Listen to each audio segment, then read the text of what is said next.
اللہ کے نبی علیہ الصلوۃ والسلام کا یہ فرمان جس کو سنن ابن ماجہ نے روایت کیا ہے،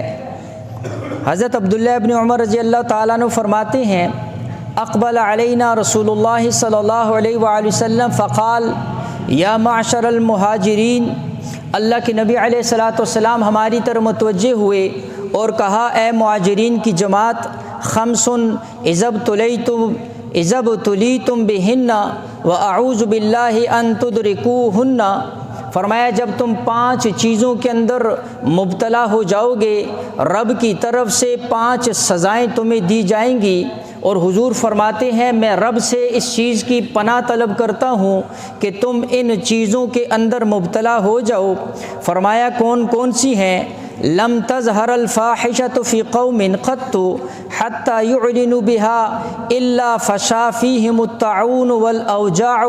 التي لم تکن مضت فی اسلافہم الذین مضوا۔ فرمایا سب سے پہلا سبب کیا ہے، پہلی چیز کیا ہے؟ فرمایا جب کسی قوم کے اندر اعلانیہ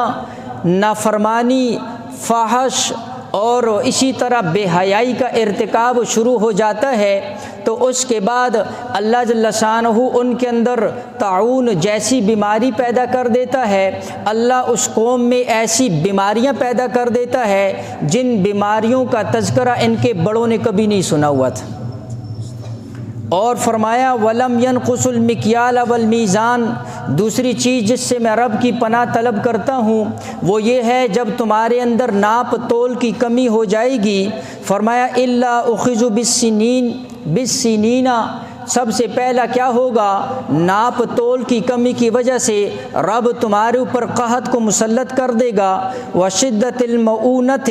اور اسی طرح فرمایا معاشی تنگی کا شکار ہو جاؤ گے، وجور السلطان علیہم، اور حکمرانوں کی زیادتیوں کا شکار ہو جاؤ گے۔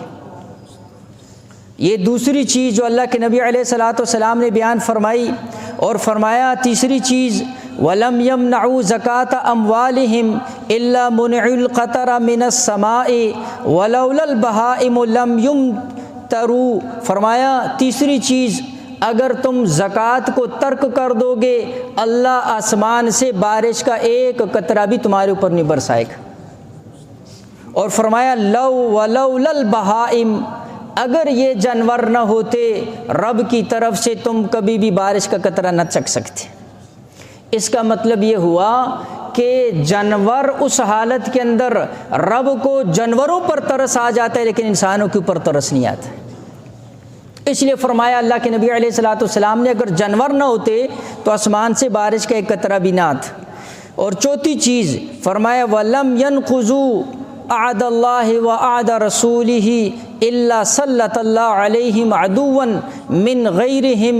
جب تم اللہ اور اللہ کے رسول کے عہد اور پیمان کو توڑ دو گے، اس کا لحاظ نہیں کرو گے جو تم نے اللہ اور اس کے رسول کے ساتھ کیا ہوا ہے، اللہ تمہارے اوپر تمہارے غیر دشمنوں کو مسلط کر دے گا۔ اور فرمایا فَأَخَذُوا بَعْضَ مَا فِي أَيْدِيهِمْ، جو تمہارے ہاتھوں کے اندر ہوگا وہ بھی چھین کر لے جائے گا۔ پانچویں چیز وَمَا لَمْ تَحْكُمْ أَئِمَّتُهُمْ بِكِتَابِ اللَّهِ وَيَتَخَيَّرُوا مِمَّا أَنزَلَ اللَّهُ إِلَّا جَعَلَ اللَّهُ بَأْسَهُمْ بَيْنَهُمْ، فرمایا پانچویں چیز یہ ہے جب تمہارے بڑے، تمہارے حکمران اور تمہارے جو قانون نافذ کرنے والے ہیں، جب یہ اللہ اور اللہ کے رسول کے حکم کے مطابق فیصلے نہیں کریں گے تو پھر کیا ہوگا؟ فرمایا اللہ جل شانہ